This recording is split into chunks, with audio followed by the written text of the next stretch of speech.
Next question is related. Bootstrapping and enterprise SaaS is from Declan Sweeney, who's written into the podcast many times.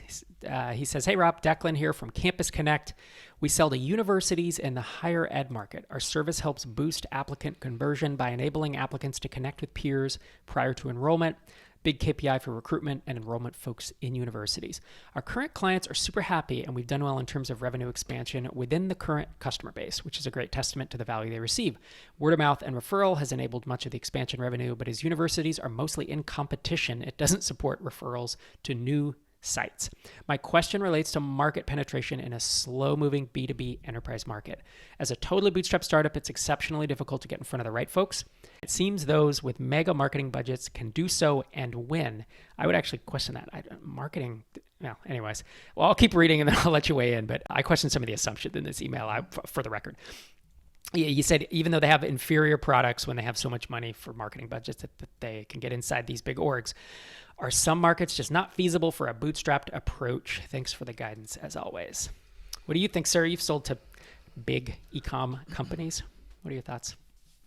So I too question some of the assumptions, like that referrals would be discouraged by your customers. Oh man, for me, it's like I go to tough love on this question.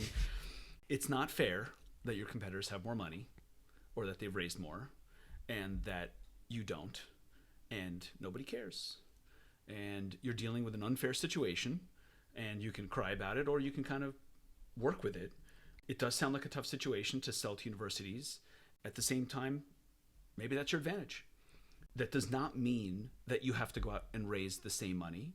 And it also doesn't mean that you have to go away and, die. Not at all. If you have existing customers that are happy and paying, then you have the kernel of truth. That means you can get more of them. So I would hang on to that and have confidence in that and find others like them. And I'd kind of ignore what your competitors are doing as much as you can. I had some really good advice over Twitter DM once when I saw one of our competitors raise like one of those preposterous makes no sense rounds. Like how, what, why, I don't understand. We're so much better. That kind of like pity thing. And I pinged a VC that I'm familiar with and I know is familiar with the deal. And what he said to me was hugely impactful for me. He said, look, they have no choice but to raise a ton of money and to get a ton of attention because the only way they win is by winning the market. They have to be the leader or they lose. They will run out of money. It won't work out for them. You have built a real business. You have paying customers and you don't need to win in order to personally succeed. So ignore it. You guys are playing two different games. You should be happy. You should be proud of what you've built. Get more customers just like that. And let them go big. Sure, it's annoying to watch, but you're playing two different games. You don't need to beat them. You just need to do your thing and win. So that's the approach I would take. I think it's a great perspective. Every time that I was bootstrapping a SaaS and someone came in and raised a big bucket of money, I used to turn to Derek and say, well, set the clock for 18 months. I want to acquire their assets when they can't raise their next round. And it was a little bit of a jerk thing to say. More often than not, it wound up. They weren't that good just because they have a bunch of money. You're right. It's unfair in certain aspects, but also unless they know how to execute, unless they're really good at it, money doesn't do it. Money allows them to hire and move fast. And if they're really good operators, then yes, you do have a problem. But in, most cases, I would say people don't actually know what they're doing. And that's the reality of it. Money can accelerate in the wrong direction also, which is something that we're seeing at my new company. We have competitors that are raising a ton of money, some that are good at what they do, and some that the money has twisted up their approach because it's almost like they're spending before they really understand the customer. And where does that lead you? So you have this great thing right now where you understand the customer, you have paying customers.